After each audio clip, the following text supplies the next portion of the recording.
কিয়ামতের দিন হাসরের মাঠে সমস্ত নবীরা ইয়া নফসি ইয়া নফসি ইয়া নফসি করতে থাকবে। আমার আপনার নবী দো জাহানের বাদশাহ মদিনার কামলিওয়ালা বলবে ইয়া উম্মতি ইয়া উম্মতি। সম্মানিত বন্ধুগণ, দেশ এবং দেশের বাইরে যেখান থেকে আমার এই ভিডিওটা দেখছেন সকলকে আমার অন্তঃস্থল থেকে শুভেচ্ছা ভালোবাসা জানাই। আসসালামু আলাইকুম ওয়া রাহমাতুল্লাহি ওয়া বারাকাতুহু। সম্মানিত বন্ধুগণ, আমরা যে বিষয়ে আলোচনা করে আসছি ধারাবাহিকভাবে আমরা বলেছিলাম যে দুনিয়াতে কেউ কাউকে ভালোবাসে চারটি কারণে। আমরা প্রথম নম্বর, দ্বিতীয় নম্বর, তৃতীয় নম্বর আলোচনা করেছি। এগুলো যদি আমরা কেউ না দেখে থাকি তাহলে এই প্রোফাইলের মধ্যে, এই আইডির মধ্যে ঢুকে আমরা এই সমস্ত আলোচনা শুনে আসবো, দেখে আসবো ইনশাআল্লাহ। এখন আমরা যে বিষয়ে আলোচনা করব যে 4 নম্বর হচ্ছে দুনিয়াতে কেউ কাউকে ভালোবাসে তার অনুগ্রহের কারণে, যে কে কাউকে কতটা অনুগ্রহ করে। কেউ যদি বা আমি তাকে ভালোবাসছি না, কোনো ব্যক্তি যদি বা আমাকে দিনের পর দিন ভালোবেসে যায়, আমার উপকার করে, আমার কাজে আসে, তাহলে অবশ্যই একদিন আমি তাকে ভালোবাসতে বাধ্য হব। আসল কথা হচ্ছে কেউ কাউকে ভালোবাসে তার অনুগ্রহের কারণে। সম্মানিত বন্ধুগণ, দুনিয়াতে যদি আমরা কেউ কাউকে ভালোবাসি তার অনুগ্রহের কারণে, তো আমার আপনার নবী জনাবে মুহাম্মদ রাসূলুল্লাহ সাল্লাল্লাহু আলাইহি সাল্লামের অনুগ্রহ কি আমাদের মধ্যে নাই? আমার আপনার নবী তো জাহানের বাদশা মুহাম্মদ রাসূলুল্লাহ সাল্লাল্লাহু আলাইহি সাল্লাম সাহাবে کرامদেরকে নিয়ে বলেছিলেন, আমার সাহাবারা তোমরা শুনে রেখে দাও, জেনে রেখে দাও, যারা তোমরা আমাকে দেখেছো, আমার প্রতি ঈমান এনেছো, তাদের জন্য একবার মুবারকবাদ। যারা আমাকে দেখে নাই, যারা আমাকে দেখবে না, আমাকে বিশ্বাস করবে, আমার প্রতি ঈমান আনবে, আমার সেই সমস্ত উম্মতিদের জন্য বারবার মুবারকবাদ। নবীর অনুগ্রহ কি আমাদের জন্য ছিল না? আমার আপনার নবী জনাবে মুহাম্মদ রাসূলুল্লাহ সাল্লাল্লাহু আলাইহি সাল্লাম দুনিয়াতে এসে সিজদা অবস্থায় ইয়া উম্মতি করেছিলেন।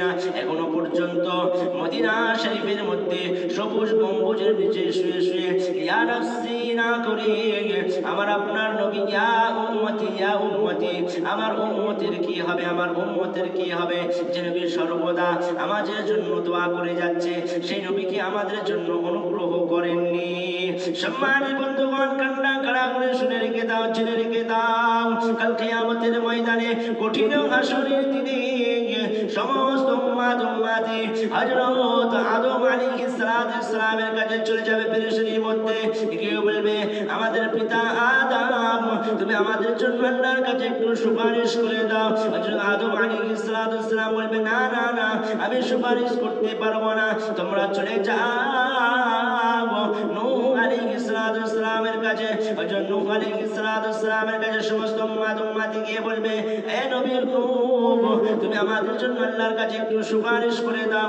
নবী নূহ বলবে না না না, আমি সুপারিশ করতে পারবো না, তোমরা সুলাইমান নবীর কাছে চলে যাও। সুলাইমান নবী বলবে না না না, আমি সুপারিশ করতে পারবো না, তোমরা ইব্রাহিম নবীর কাছে চলে যাও।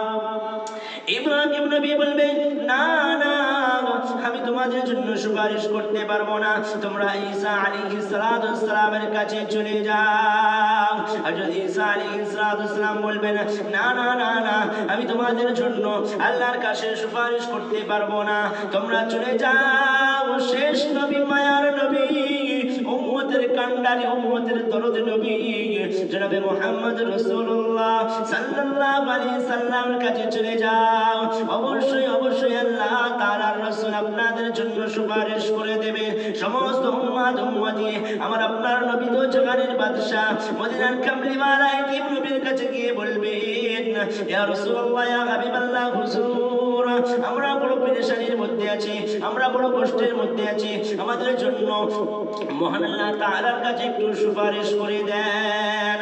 সঙ্গে সঙ্গে আমার আপনার নবী, মায়ের নবী, দয়ার নবী আরশে মুআল্লার সামনে সিজদার মধ্যে পড়ে যাবে। আমার আল্লাহ তাআলা বলবে, ও জিবরাইল, তুমি চলে যাও, চলে যাও, আমার নবী কেন সিজদার মধ্যে পড়ে গেছে, তুমি তাকে ওঠাও, কিসের জন্য সিজদায় পড়ে গেছে। আমি নবীকে দুনিয়াতে কাঁদিয়েছি, কষ্ট দিয়েছি, এতিম করেছি, পিতাকে হারিয়েছি, দাদুকে হারিয়েছি, দুনিয়াতে আমি আমার হাবিবকে, আমার দোস্তকে অনেক কষ্ট দিয়েছি। কিয়ামতের দিনে আমি আমার রাসূলকে আর কষ্ট দিতে চাই না। আল্লাহ তাআলা বলবে, ও নবী তুমি ওঠো ওঠো, তোমার কি প্রয়োজন, তোমার কি দরকার তুমি বলো। আমার আপনার নবী সিজদাতে মাথা উঠাবে না, বলবে ও আল্লাহ আমার গুনাহগার উম্মত উম্মতি পেরেশানির মধ্যে আছে, তারা জাহান্নামের মধ্যে চলে যাচ্ছে, তুমি তাদেরকে জাহান্নাম থেকে মুক্তি করে জান্নাতের মধ্যে প্রবেশ করিয়ে দাও। আমার আল্লাহ তাআলা বলবে ও নবী যাও যাও, তুমি তোমার সমস্ত উম্মত উম্মতিদেরকে নিয়ে জান্নাতের মধ্যে প্রবেশ করে যাও। সম্মানিত বন্ধুগণ, আমার আপনার নবীর কি অনুগ্রহ আমাদের মধ্যে ছিল না? অবশ্যই সেই নবী এখনো পর্যন্ত আমাদের জন্য ইয়া উম্মতি করছে। কাল কিয়ামতের ময়দানে উম্মতের জন্য নবী আল্লাহর আরশের সামনে সিজদায় রত হয়ে যাবে। যতক্ষণ না পর্যন্ত ইয়া আল্লাহ আমার সমস্ত গুনাহগার উম্মত উম্মতিদেরকে তুমি জান্নাতে না দেবে, ততক্ষণ পর্যন্ত আমি সিজদাতে উঠব না। আজকে সেই নবীর উম্মত হয়ে সেই নবীকে আমরা ভালোবাসতে পারি না, সেই নবীর আখলাক চরিত্রের মধ্যে আমরা চরিত্রবান হতে পারি না। সম্মানিত বন্ধুগণ, আর একটি কথা শুনে রাখেন, মনে রাখেন, কিয়ামতের কঠিন দিনে হাসরের ময়দানে সমস্ত নবী রাসূলগণ সমস্ত নবীদেরকে দেখবেন, সমস্ত নবী ইয়া নাফসি করতে থাকবে। হযরত আদম আলাইহিস সালাম বলবেন ইয়া নাফসি, আয় আল্লাহ আমার কি হবে। হযরত সুলাইমান আলাইহিস সালাম বলবেন ইয়া নাফসি, আয় আল্লাহ আমার কি হবে। হযরত দাউদ আলাইহিস সালাম বলবেন ইয়া নাফসি, আল্লাহ আমার কি হবে। হযরত ইব্রাহিম আলাইহিস সালাম বলবেন ইয়া নাফসি, আয় আল্লাহ আমার কি হবে। হযরত মুসা আলাইহিস সালাম বলবেন ইয়া নাফসি, আয় আল্লাহ আমার কি হবে। হযরত ইউনূস আলাইহিস সালাম বলবেন ইয়া নাফসি, আয় আল্লাহ আমার কি হবে। আমার আপনার নবী দয়ার নবী উম্মতের কান্ডারি মামিনার লাল মরির দুলাল সাইয়্যিদুল কাউনাইন খাতমুন নবিয়্যিন মদিনার কামলিওয়ালা জনাবে মুহাম্মদ রাসূলুল্লাহ সাল্লাল্লাহু আলাইহি সাল্লাম বলবেন ইয়া উম্মতি, আয় আল্লাহ আমার গুনাহগার উম্মতের কি হবে, আমার গুনাহগার উম্মতের অবস্থা কি হবে। দেখেন কঠিন হাসরের দিনে, কঠিন কিয়ামতের দিনে সমস্ত নবী রাসূল তারা ইয়া নাফসি করতে থাকবে। আমার আপনার নবী জনাবে মুহাম্মদ রাসূলুল্লাহ সাল্লাল্লাহু আলাইহি সাল্লাম গুনাহগার উম্মতের জন্য দুনিয়াতে এসে কেঁদেছে, এখনো পর্যন্ত কাঁদছে, কাল কিয়ামতের ময়দানে মহান আল্লাহ তাআলার সামনে কাঁদবে।